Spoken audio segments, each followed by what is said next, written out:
USA. This is the valley where the giant mushrooms grow. More atomic bombs have been exploded on these few hundred square miles of desert than on any other spot on the globe. Little bomb.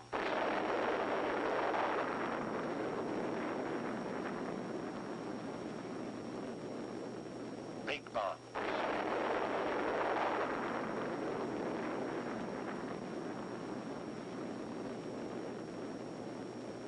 Low bursts.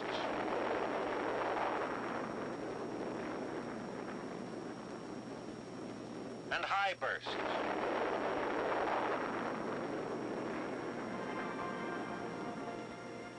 Within the last 2 years, 20 of these colossal blasts have echoed across the great barren stretches of the Southwest. This testing ground in our own backyard, just an aerial stone's throw from the Los Alamos laboratory, has been used only for experimental devices below certain power levels. Even so, it has been hugely valuable. It would have cost months of precious time and millions of dollars more to do this testing at the Pacific Proving Ground on Eniwetok Atoll. Interwoven throughout the story of the Nevada tests is a second story, the story of the part played by the United States Air Force, operating here under the command of Major General John S. Mills, responsible for Air Force participation in the nuclear weapons program. With this help, the help of Air Force personnel, equipment, and veteran know-how, the tests afforded much earlier completion dates than would have otherwise been practical, yielding information vital to the big picture, national defense. Of the 20 bombs that were detonated, 14 had to be aerial drops, pinpointed with unerring accuracy to meet the requirements of atomic scientists. But the delivery of the A-bomb is only one phase of Air Force support of the Atomic Energy Commission's test program. As shop day approaches, a steady flow of information comes into Weather Central at the AEC's control point. Weather conditions must be right for test purposes and air operations, and from the standpoint of safety, the priority watchword of the whole program.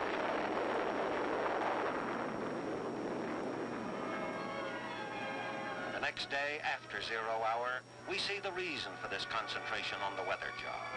We see its relation to the huge fact which remains after every nuclear detonation, the atomic cloud, the towering, angry ghost of the fireball. The payoff is knowledge of wind speeds and wind directions.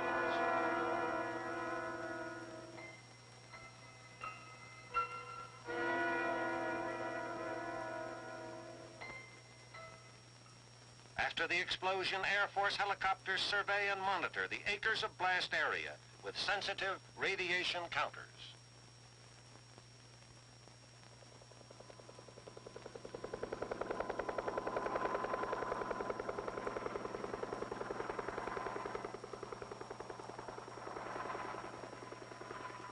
Charting super hot areas, probing for usable approach lanes for bomb damage assessment teams. Another phase of the test program is called cloud sampling, the job of gathering specimens of the radioactive particles inside the swirling atomic cloud. This is necessary for scientists to analyze accurately what happened during the explosion. The sniffers, which gather samples, are ingeniously designed filter traps mounted on the wings and fuselage of the collecting aircraft. The sampler crews do a job considered impossibly dangerous a few years ago. Since then, advanced techniques make it possible for these trained crews to fly through the cloud without harm, even to stay inside of it for a while, if they observe the precautions taught by experience.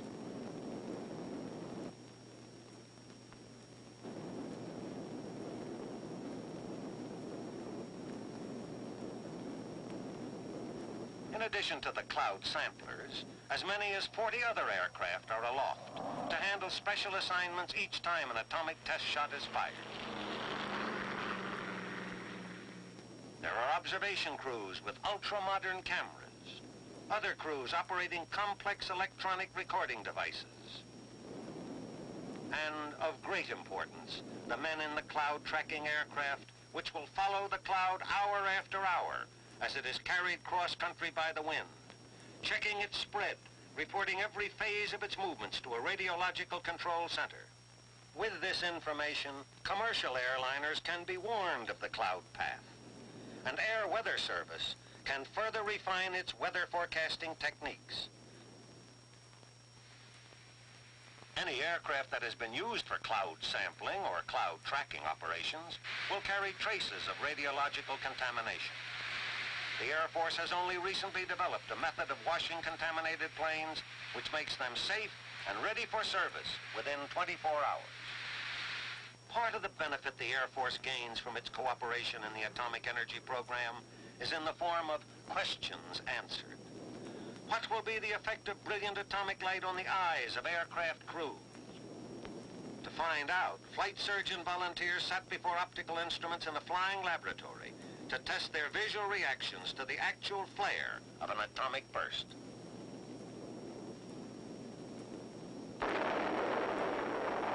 The result? Not one of these volunteers suffered any permanent eye damage. Thus, these flash blindness tests established reliable standards for protection against such intense light, which information was immediately passed on to the thoroughly interested civilian agencies. Now, another thing the Air Force needs to know. What are the effects of atomic blasts on its prime tools, aircraft? So a number of aircraft, some obsolete and some latest models, were placed at various angles to the blast, because we must learn how to protect our own fighters and bombers, as well as how much damage we can do to the best of the enemy's aircraft. With the test setup completed, we move back and wait through the tense moments while the bomb falls. As it explodes, 100 high-speed cameras and 1,000 instruments record new evidence of the enormous destructiveness of the atom bomb.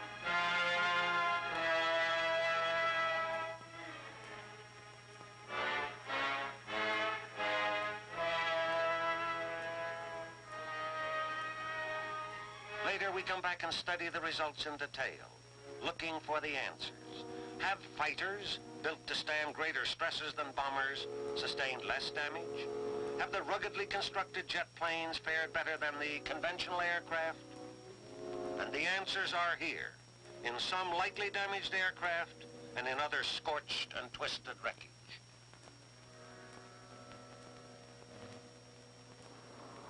From these findings, the Air Force adds new pages to its understanding and its mastery of atomic warfare.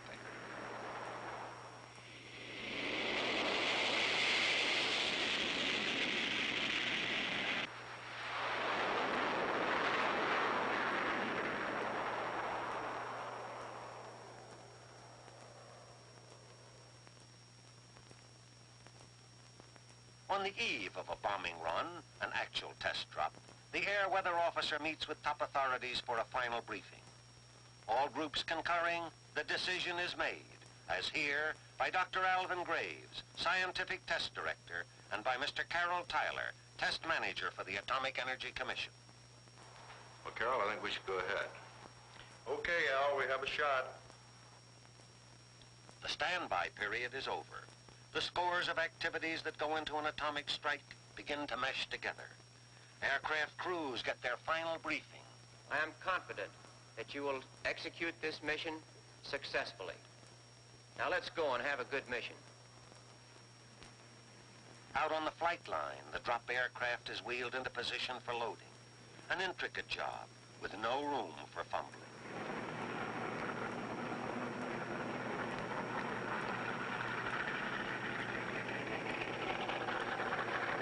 This is no simulated mission. This is no dry run. This is the real thing.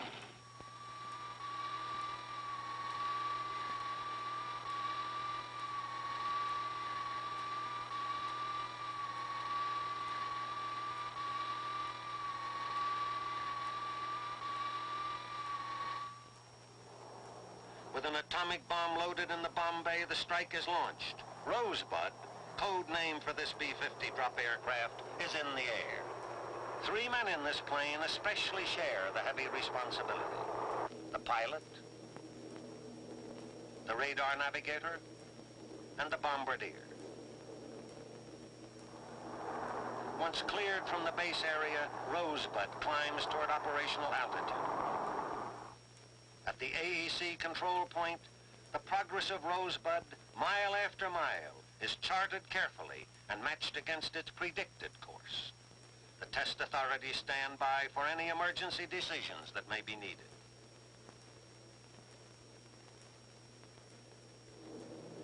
Rosebud is at bombing altitude, swinging in on the final bomb run.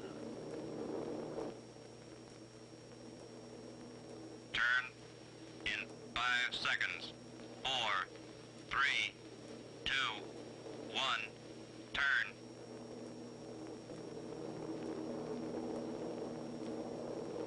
Okay, Bombardier. Open the bomb bay doors.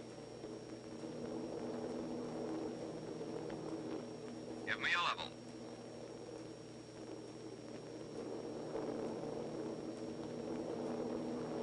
Level. And now, as the final seconds tick away, the bombardier becomes the most important man in the drop plane. The target he must hit is 6 miles below. These nuclear tests demand that the bomb be released within a timing tolerance of plus or minus 2 seconds. The bomb must fall within a scant 100 yards of dead center. Teamwork, precision, experience, all raised to the nth degree.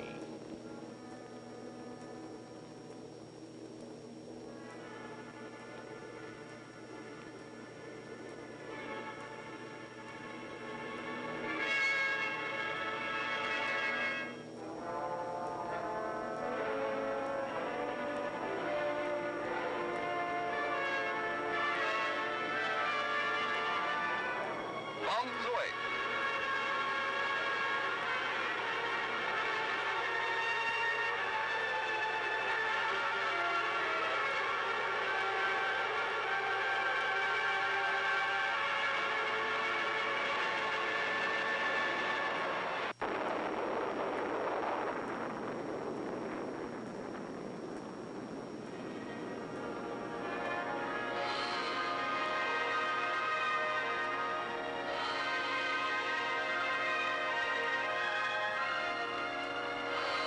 This is what happens in the valley where the giant mushrooms grow. This, within security limits, is the part played by the United States Air Force in the Atomic Energy Commission's Continental Test Program. Target Nevada.